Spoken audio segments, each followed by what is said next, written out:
the king and asked for kindness. Madhavrao Ranade इथेच राहतात ना? हो. आपण कोण? आम्ही रामदीक्षित आपटे मुख्य शास्त्री यांच्याकडनं आलो आहोत. कशासाठी? विनाकारण आरोप करायला का मारहाण करायला? काय बोलताय काय तुम्ही? अहो, ही काय पद्धत आहे का वागण्याची? वागण्याची पद्धत तुम्ही शिकू नका आम्हास, ती तर तुम्हालाच शिकली पाहिजे. सारेच्या सारे दांभिक आहात तुम्ही. काय बोलताय काय तुम्ही? कसला आरडाओरडा चालू आहे? दादा, ही माणसे राम दीक्षितांकडून आली आहेत. यांच्या दांभिकपणाचा ना संतापच आहे तुम्हाला. बरे, आधी हे लोक कशासाठी आले आहेत ते तरी जाणून घे. बसा मंडळी, बोला. नाही, ठीक आहे. आम्ही फक्त निरोप देण्यासाठी आलो होतो. निरोप? अहो, निरोप म्हणजे निमंत्रण. निमंत्रण? राम दीक्षित आपटे मुख्य शास्त्री यांनी उद्या संध्याकाळी गजानन मंदिराच्या सभा मंडपात एक वादसभा आयोजित केलेली आहे. विषय आहे सनातन धर्म आणि नवमतवाद. रामदीक्षित आपटे हे स्वतः चर्चेला बसणार आहेत. तेव्हा आपणास आणि आपल्या नवमतवादी मंडळीस विशेष आमंत्रण आहे. राम दीक्षितांच्या समवेत या जाहीर चर्चेला आपण जर येणार नसाल तर मग आम्ही चर्चेस घाबरलो असे पत्र आत्ताच आमच्या हाती द्या. छे छे, चर्चेस घाबरावयाचे काही कारणच नाही. उलट राम दीक्षितांसारख्या विद्वान माणसाबरोबर जाहीर चर्चा करावयास मिळते आहे ही आम्ही सुवर्ण संधीच मानतो. आम्ही अवश्य येऊ चर्चेस. ठीक आहे, येतो आम्ही. या.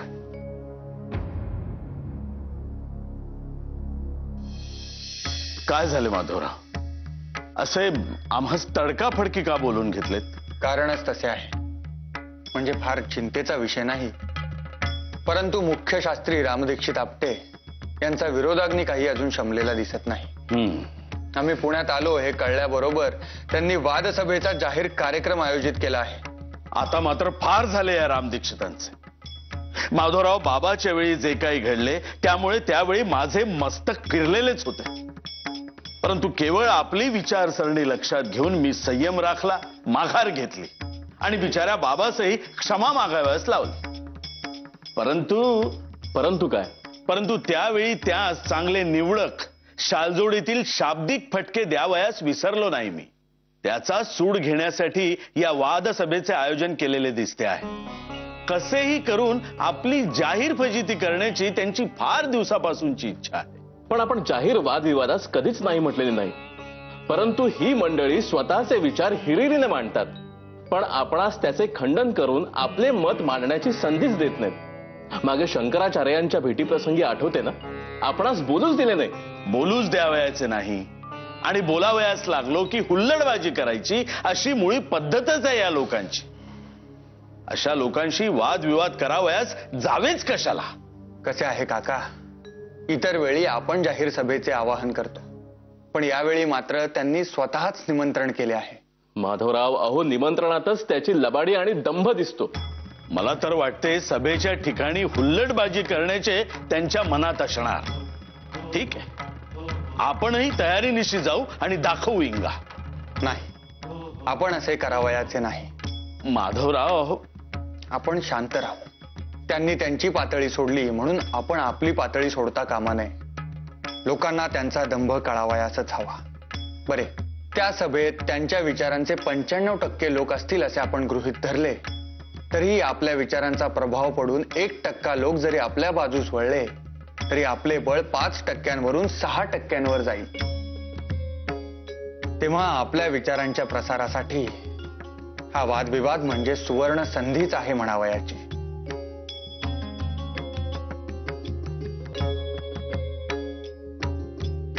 It hath been said, whosoever shall put away his wife, let him give her a writing of divorcement, saving for.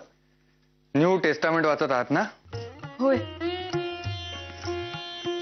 अडलेले शब्द टिपून ठेवते आहे. त्याचा अर्थ समजावून सांगाल ना? सांगतो ना.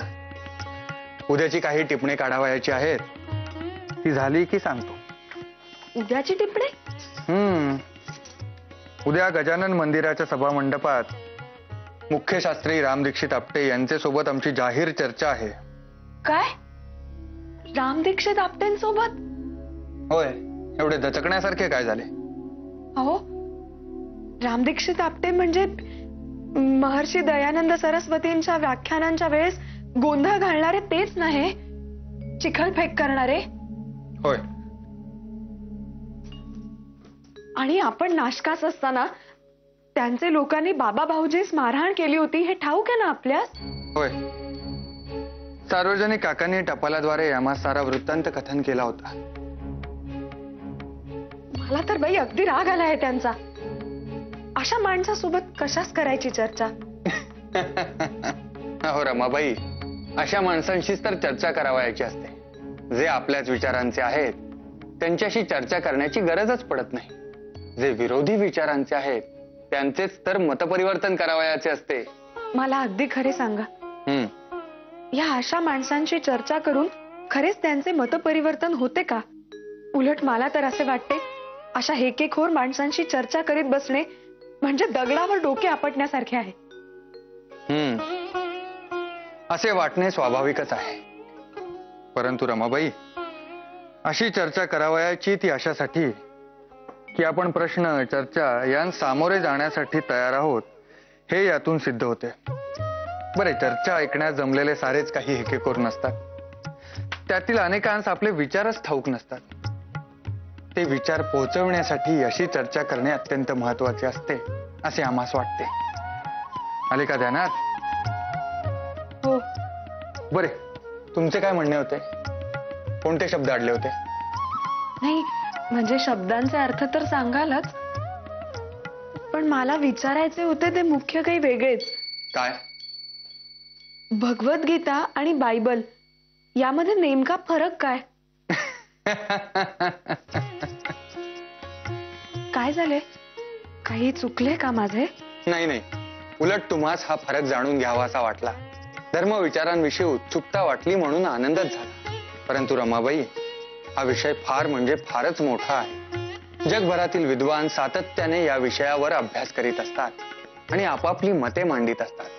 तेव्हा या विषयाचा आवाका फारच मोठा आहे.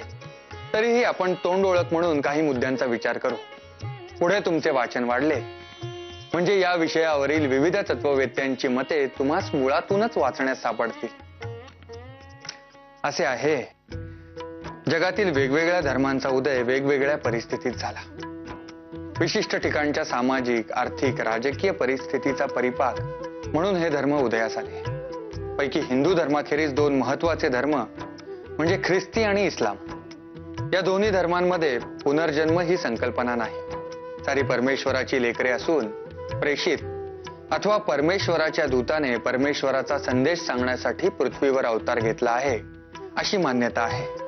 माणसास एकच जन्म असून अंतिम न्यायाचा एक दिवस उजाडतो आणि त्यावेळी त्यास त्याच्या कर्मानुसार स्वर्ग अथवा नरक प्राप्त होतो असे या धर्माचे म्हणणे आहे. आता इतर धर्म आणि हिंदू धर्म यातील मुख्य फरक म्हणजे हिंदू धर्मात पुनर्जन्म ही कल्पना मानलेली आहे. परमेश्वर हा प्राणी मात्रात तसेच चराचरात भरलेला असून अंती जीवात्मा आणि परमात्मा यांचे मिलन होते अशी कल्पना आहे. परंतु हिंदू विचारात परमेश्वराचे वर्णन निर्गुण निराकार केले आहे, तसेच सगुण साकारही केले आहे. आणि वैदिक काळापासून या विचारधारेत असंख्य प्रवाह मिसळले आहेत. अनेक पंथ निर्माण झाले आहेत. काल परिस्थितीनुसार त्या त्या काळातील विद्वानांनी त्याचे मूल्यमापन केले आहे. कोणत्याही फळाची आशा न धरता कर्म करणे आणि आपल्या जन्माचे प्रयोजन अर्थात स्वधर्म ओळखून आचरण करणे हे महत्वाचे आहे. हिंदू धर्मात अनेक प्रकारच्या उपासना पद्धती आणि मूर्तीपूजा आहे. वैदिक धर्म परंपरेवर रूढींनी केलेली कुरघोडी प्रथम मोडली ती गौतम बुद्धांनी आणि त्यानंतर भागवत भक्ती परंपरेने यज्ञयागात आणि चुकीच्या चातुर्वर्णात ब्राह्मणी वर्चस्वात अडकलेल्या धर्मास गौतम बुद्धांनी प्रथम मोकळे केले आणि तदनंतर अनेक शतकांनी भागवत धर्माने नामस्मरण हेच भक्तीचे सर्वोत्तम साधन आहे असे दाखवून धर्मास रूढींच्या विळख्यातून पूर्णपणे सोडविले. व्यक्तिशः आम्हास भागवत धर्माचा हा लढीवाळ सहज आणि थेट भक्ती मार्ग खूप आवडतो. अखेर सारे धर्म थोड्याफार फरकाने सारखेच, कारण सारेच मानवी जीवनास मंगल करण्यासाठी सद्विचारांचा, सत्कर्माचा आणि सहिष्णुतेचा पुरस्कार करतात. प्रश्न उभे राहतात ते माणसांच्या विकारापायी. मूळ धर्मांवर पुटे चढतात ती त्यामुळे. उद्या त्यावरच बोलावयाचे आहे आम्हास. तुमच्या या प्रश्नामुळे आमची उजळणी झाली हे खरे, पण तुम्हा समजले का? हो. आणि जाणवले आपण किती सोपे करून सांगितलेत सारे. आता मूळ वाचण्याची उत्सुकता मात्र लागली आणि हेही जाणवले की धर्माकडे आपण सारेच किती आंधळेपणाने पाहतो.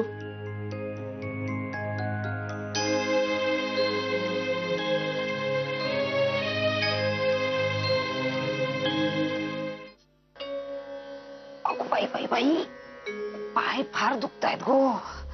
दुर्गे दुर्गे, हे दुर्गे, अगो कसला विचार करतेस? आई काकू, बाळंबडजी म्हणाले की. अगो काय म्हणाले? बोल. माझ्या सासरहून टपाल आले आहे. बाई, आता मध्येच तुझ्या सासरच्यांना तुझी आठवण कशी काय आली म्हणायची? बरं, काय म्हणाले? कारण कळले नाही, पण टपालात असे लिहिले आहे की मामनजी आणि हरितात्या दादाच भेटावयास येणार आहे. भेटी अंती कारण सांगू असे म्हणाले.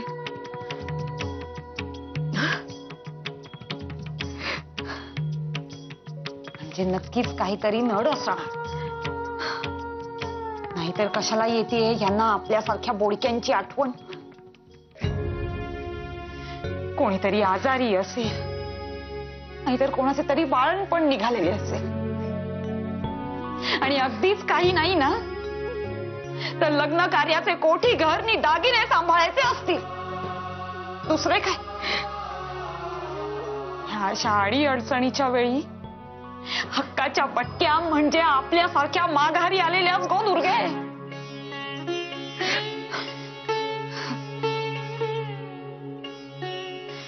आणि आपल्या काय हो,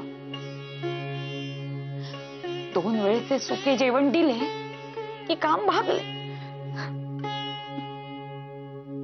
हळदी कुंकाचाही खर्च नाही की मिरवण्याची धास्तीही नाही.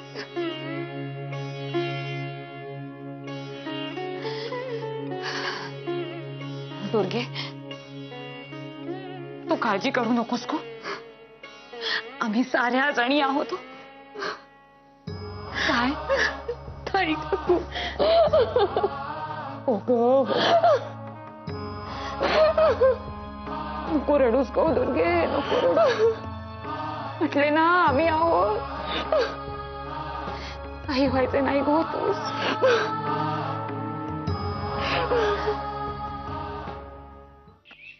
परसात पारिजात दारी त्याचा पडे सडा. माहेराची येतासय जीव होई माझा वेडा.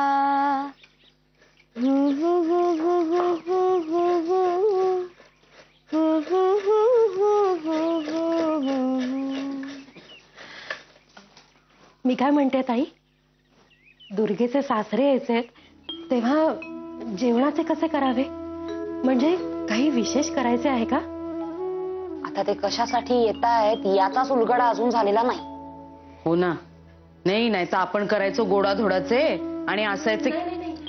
तसे नव्हे अहो, पण ते इतक्या वर्षांनी यायचे आहेत. तेव्हा असा रोजचा स्वयंपाक वाढणे बरे दिसत नाही.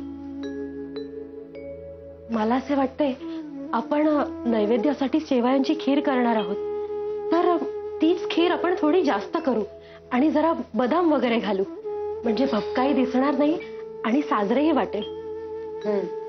बरोबर आहे माई तुझे. नाहीतरी चटण्या, कोशिंबिरी आणि भाज्या आणि आमटी नेहमीचीच असेल. पण आता ती कसली बातमी घेऊन येत आहेत परमेश्वरच जाणे. ताई काकू, मला नाही जायचंय परत सासरी. नाही सहन व्हायचे मला. हे बघ दुर्गे, तू घाबरू नकोस. आणि माधवासही कळल्यावर तो नाहीच म्हणणार आहे. खरे की नाही? हो तेही आहेच, पण दुर्गे तू शांत हो बरे. अगं बाई रम्या, अगो तू कशासाठी आलीस इथे? तूच वैद्यबुवाने आराम करावयास सांगितला होता ना, जा. नाही माई, खोलीत सारखे बसून बसून अगदी कंटाळा आला होता. मला जेवढे जमेल, जेवढे झेपेल तेवढे काम करते छोटे मोठे. हवेचे ना काम, मग ताक घुसळ बसल्या बसल्या. माई उगाच पुळका नकोय, करू दे तिला काम. बस गरम आहे.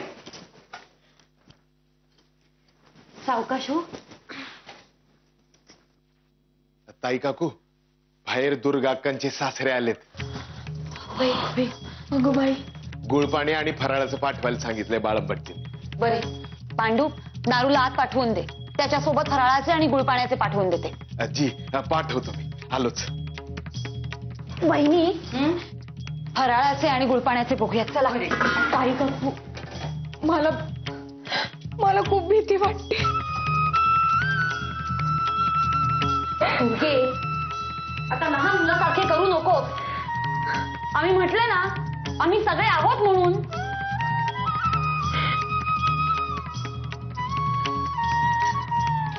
माई, आपण जावयाच्या खिडकीतून बघूयात काय होते ते बाहेर. दुर्गे, तूही चल आमच्या सोबत. हो चल चल माई. अरे वहिनी, फराळाचे आता तुम्ही बघते. पण ताई, बाहेर काय होते हे आम्हाला सांगा हो. सुभद्रा काकू, मी फराळाची ताटे घेते भरावयास. रमे, तू बस बरे, मी भरते फराळाची ताटे. बस. अगो आधीच बरे नाही तूस, एकाचे 2 करून ठेवशील. बस तू.